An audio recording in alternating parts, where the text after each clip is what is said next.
Many of you have been following the Kyle Rittenhouse trial and have probably seen a lot of what's been going on so far. Well, I covered a lot of this on my show, but there's this new development now where you actually kind of have the prosecution really panicking because they don't know what in the world they're going to actually charge Kyle Rittenhouse with right now because they don't have a good enough case. That's what this is for. They're going to try and act like it's something else, but we know what it is. But before I get into this video, just a quick reminder to like this video and to subscribe to the channel here as well. So let's go ahead and jump right into things here. So this is the article we have Gateway Pundit reporting. So right now, the prosecution is trying to basically lower the charges that they're going to have against Kyle Rittenhouse. So they're saying here, the prosecution said that because of the evidence presented in the case, a reasonable jury or juror would acquit Rittenhouse on the most serious charges that he faces. In other words, anybody that, like, basically they don't have the evidence beyond a reasonable doubt that he is guilty of the stuff that they put forward.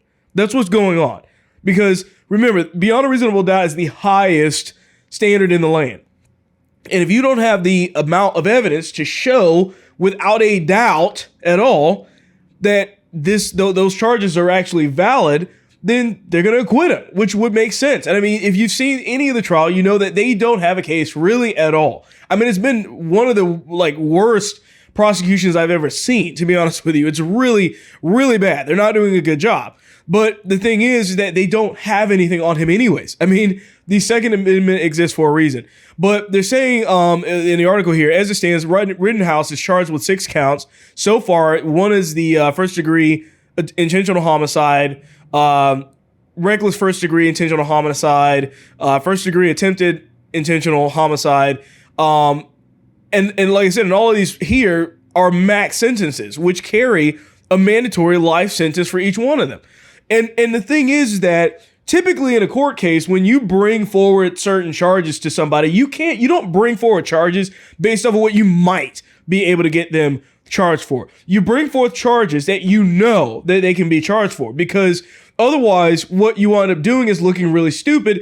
And I don't even know why they're even allowing them to do this. I'm not a lawyer, but it's kind of odd that they're able to even be able to, at this situation, say, well, we'll throw stuff against the wall and see what sticks, right? How are they allowed to do this? It's unacceptable. And as they're saying in the article, they're moving the goalposts from one thing to another. They're saying, well, these are all these serious charges that we want it because it looks good. It looks good on our part to the crazy radical leftists that want him charged with everything under the sun. So we're going to basically charge him with all of these ridiculous life sentence charges. But, oh, man, we messed up. We don't have the evidence at all. So, hey, Judge, do you mind if we just basically throw in a bunch of random charges just to try and get him on something? Maybe something will stick with the jury. Come on. It doesn't work like that. It shouldn't work that way. I don't know how they're even getting away with this, because you're trying to lower these or bring in these lesser charges instead, because of the fact that they don't have a good case at all. And they know, and everybody else knows, that that Kyle Rittenhouse is going to get acquitted most likely, and they are scared. They don't want to say that they're scared, but that's really what it's about, because they don't have the stuff, the goods. And if you don't have the goods, you don't have a case.